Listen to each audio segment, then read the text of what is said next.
Elves रहा करते थे। ये एल्व्स अच्छे दिल वाले संत बनने के लिए तैयार थे और अब निकले थे मनुष्यों की दुनिया की यात्रा करने।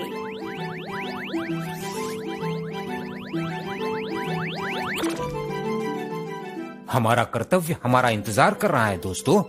मैं बहुत ही उत्साहित हूँ। हम भी मनुष्यों की दुनिया देखेंगे। हाँ, मैं चाहती हूँ कि हर एक व्यक्ति बहुत खुश रहे। और एल्व्स ने प्रवेश किया। एक पुराने घर में एक बूढ़ा आदमी और उसकी पत्नी रहा करते थे। बूढ़े आदमी ने अपने घर की कार्यशाला में जूते बनाकर घर चलाया था और कभी-कभी उसने पुराने जूतों की मरम्मत भी की। जूते वाला कमाए हुए पैसों से नए जूते बनाने के लिए एक चमड़ा खरीद कर लाता था।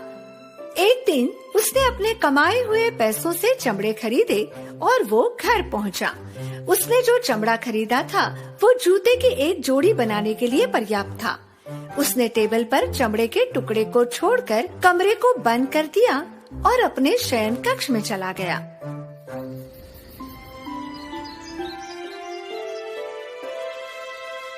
सुबह जब वो जाग गया, अपने बिस्तर में बैठकर उसने एक जोरदार आलस दिया।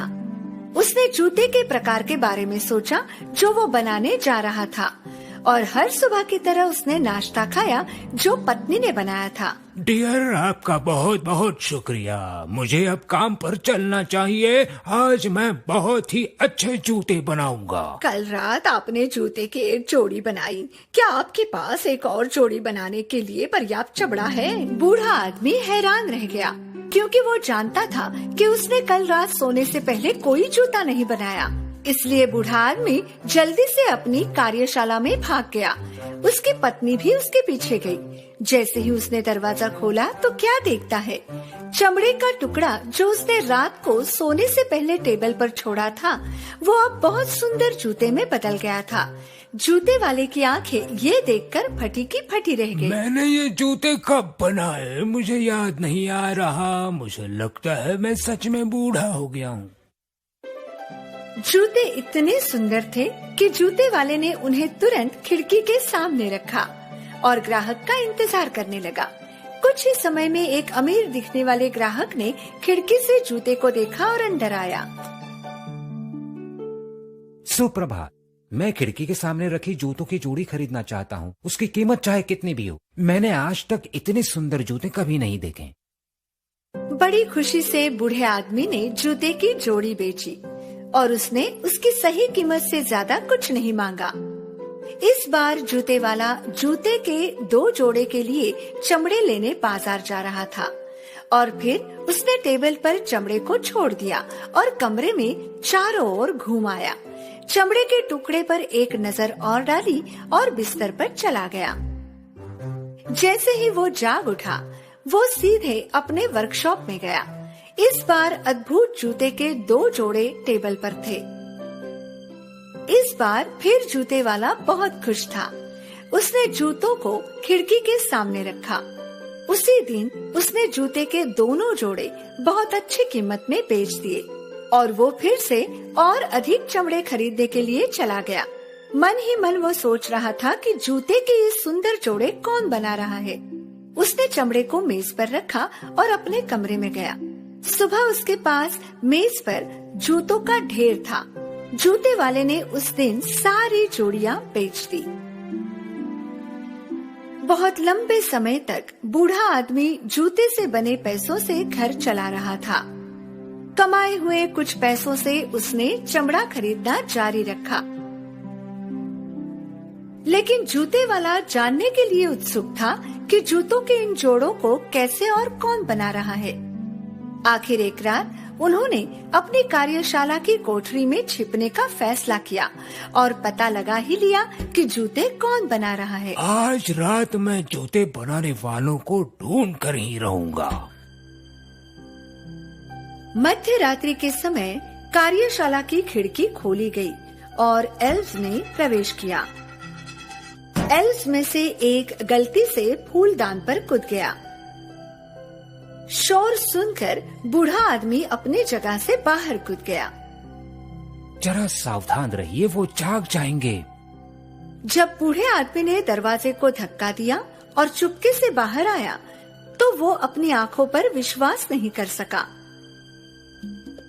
उसने अपनी आंखों को रगड़ा, फिर से देखा और उसने देखा कि मेज पर 3 एल्फ्स थे। वे नृत्य और काम एक साथ ही कर रहे थे। उनमें से एक ने चमड़ा काटा, एक सिलाई कर रहा था और दूसरा उन्हें चिपका रहा था। फिर उन्होंने लेस को बांध दिया और जूते को पॉलिश किया।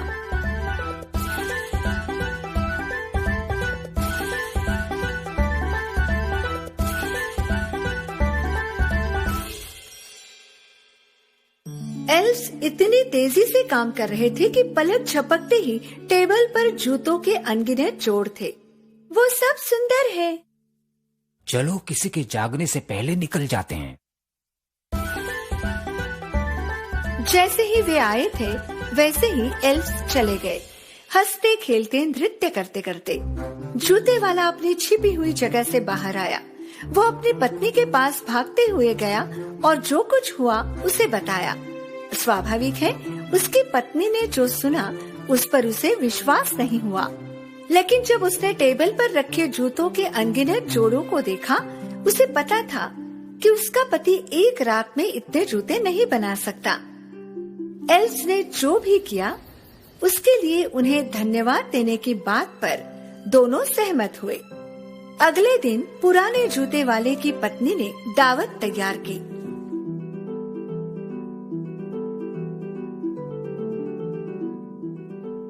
मध्य रात्रि में एल्फ्स वर्कशॉप में पहुँचे। उन्होंने मेज पर दावत देखी। अरे ये खाना तो देखो, कहीं ये हमारे लिए तो नहीं बनाया गया।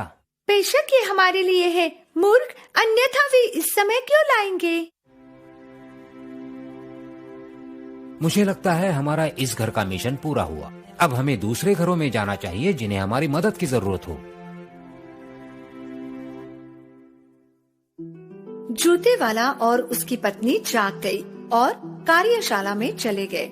उन्होंने जो खाना छोड़ा था उसकी जगह पर उन्होंने चमकदार जूतों का ढेर देखा। उस दिन के बाद एल्फ्स कभी वापस नहीं आए। बूढ़े जूते वाले और उनकी पत्नी ने अपने शेष जीवन के लिए पर्याप्त पैसे प्राप्त कर लिए थे। जूते वाले ने सोचा कि इतने सालों की मेहनत के बाद उसे ये अवार्ड मिला है। यही कारण है कि उसने जूते बनाना कभी बंद नहीं किया। और जब उन्होंने छोटे एल्फ्स के बारे में सोचा, वो हमेशा उनके लिए कृतज्ञ और आभारी थे।